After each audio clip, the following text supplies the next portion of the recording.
Isang napakagandang pagpapaliwanag po ito parte sa kasal. If this is not your view of marriage, don't get married. You're not ready, especially if you are Catholic. And I say this as someone that comes from a divorced family.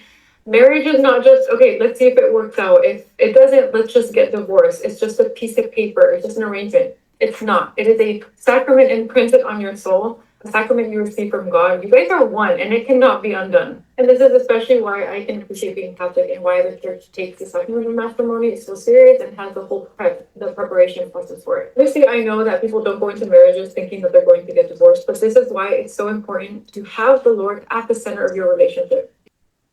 Kung ang tingin mo sa kasal daw ay isang kontrata lamang na pwedeng putulin kapag mahirap na, baka hindi ka pa handang magpakasal. Well, masakit pong pakinggan, pero ito po ang katotohanan na unti-unting nakakalimutan po ng mundo. Sa panahon po ngayon, normal na lang po na marinig na subukan muna natin. Kapag hindi mag-work, maghiwalay na lang tayo. May divorce naman. Basta masaya tayo. Ngunit, ang tanong po dito ay, ito rin ba ang tingin ng Diyos sa kasal? O may mas malalim po na misteryo na hindi po nauunawaan ng maraming tao ngayon? At bakit kaya sinasabi mismo ng ating Panginoong Isus na in Matthew 19 verse 6, what God has joined together, let no man separate. Ka-curious, ngayong video nga po, pag-usapan po natin kung bakit napakahalaga po ng kasal sa mata ng Diyos, bakit ito isang sakramento at hindi simpleng papel lamang, at bakit maraming relasyon po ang bumabagsak kapag si Kristo ay wala sa sentro nito. Now, bakit nga ba naging mababaw po ang pananaw sa kasal ngayon? Ito po kasing isa sa pinakamalaking krisis po sa modernong mundo ngayon. Maraming tao po ang naghahanda para sa kasal, pero kakaunti po ang naghahanda para sa buhay may asawa. Napakaraming oras po ang ginugugol sa venue, pagkain, dekorasyon, wedding gown, honeymoon. Ngunit kakaunti po ang oras para sa panalangin, pag-aaral ng pananampalataya, sa emotional maturity, sa sakripisyo, sa commitment. Minsan po, mas handa pa ang tao sa wedding day kaysa sa marriage itself. At dito po nagsisimula ang problema. Kapag dumating na po ang unang malaking pagsubok, nagugulat sila. Akala nila may mali na sa relasyon. Hindi nila alam na ang pagsubok ay bahagi po ng tunay ng pagmamahal. Now, biblical ba ang kasal bilang isa sa sagradong tipan? Well, diretsong sagot po, yes. Malinaw na yes. Mula pa po sa Genesis chapter 2 verse 24, for this reason a man shall leave his father and mother and be joined to his wife, and the two shall become one flesh. Pansinin niyo po ito. Hindi po sinasabi dito na magkasama lamang. Hindi po sinasabi dito na magkaibigan lamang. Hindi po sinabi dito na magkasintahan lamang. Ang sabi po dito, one flesh. Isang laman, isang buhay, isang misyon, isang tipan. At tinulit po ito mismo ng ating Panginoong Hesus in Matthew 19 verse 6, so they are no longer two, but one flesh. What God has joined together, let no man separate. Maliwanag po yan. Hindi po tao ang pangunahing nagbubuklod po sa kasal. Hindi po ang pare, hindi po ang gobyerno, hindi po ang papel, kundi ang Diyos mismo. Kaya ang kasal po ay higit pa sa legal agreement. Ito po talaga ay banal na tipan. Now, ito po ang madalas na hindi naiintindihan. Para po sa Katoliko, ang kasal ay hindi simpleng kontrata lang. Ito ay sakramento. Ano ba ang sakramento? Isa pong nakikitang tanda ng hindi nakikitang biyaya. Sa kasal po, ginagamit ng Diyos ang pagmamahal ng lalaki at babae upang ipakita po ang pagmamahal ni Kristo sa kanyang simbahan. In Ephesians chapter 5 verse 25 po sinasabi dito, husbands, love your wives as Christ loved the church. Paano po minahal ni Kristo ang simbahan? Hanggang kamatayan, hanggang sakripisyo, hanggang sa krus. Iyan po ang modelo ng pag-aasawa. Hindi po convenience, hindi po feelings lamang, hindi po sacrificial love. Kaya bakit kailangan po si Kristo sa sentro ng relasyon? Well, ito po talaga ang isa sa pinakamahalagang bahagi.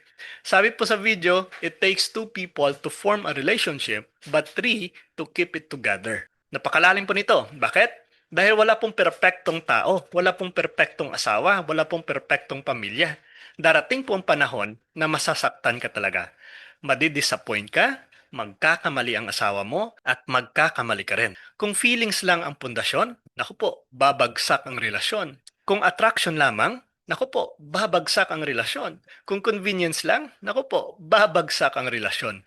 Pero kung si Kristo pong sentro, may grace, may awa, may pagpapatawad, may lakas na lampas po sa kakayahan ng tao. In Ecclesiastes chapter 4 verse 12, sabi nga po, a cord of three strands is not quickly broken.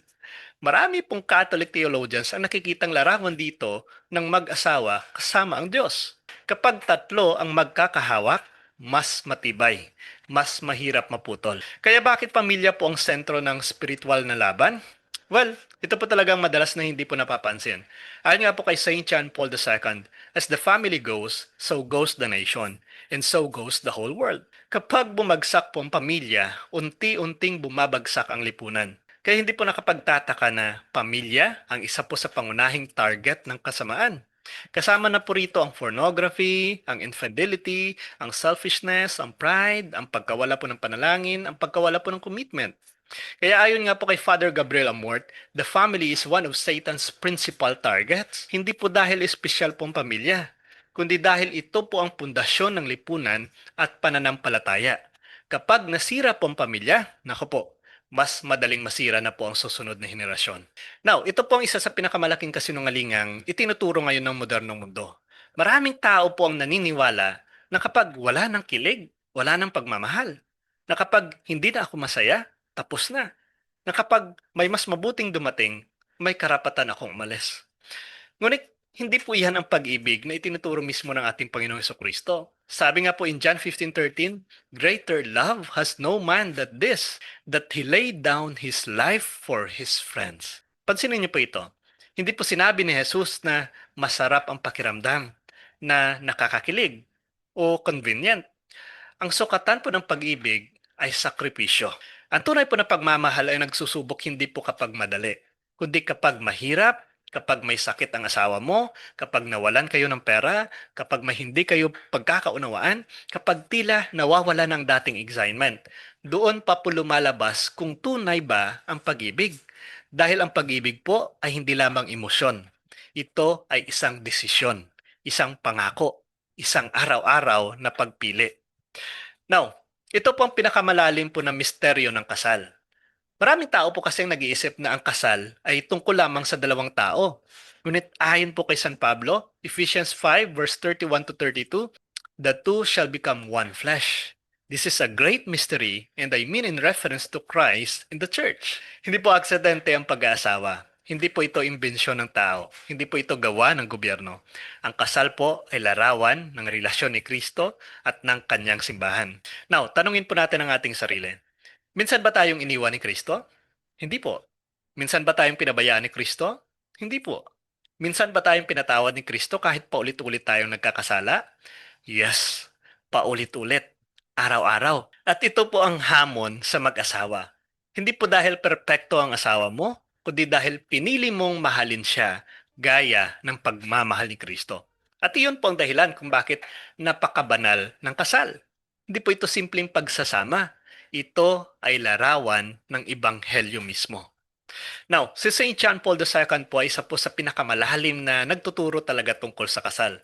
Ayon po sa kanya, the human body has a spousal meaning. Anong ibig sabihin nito? Nilalang tayo upang magbigay ng ating sarili sa pagmamahal.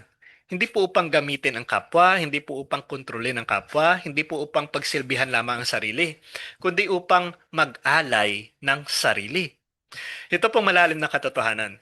Marami po kasing relasyon ang nasisira dahil po sa parehong nagtatanong na, ano ang makukuha ko? Sa halip po na, ang tamang tanong dito, ano ang maibibigay ko?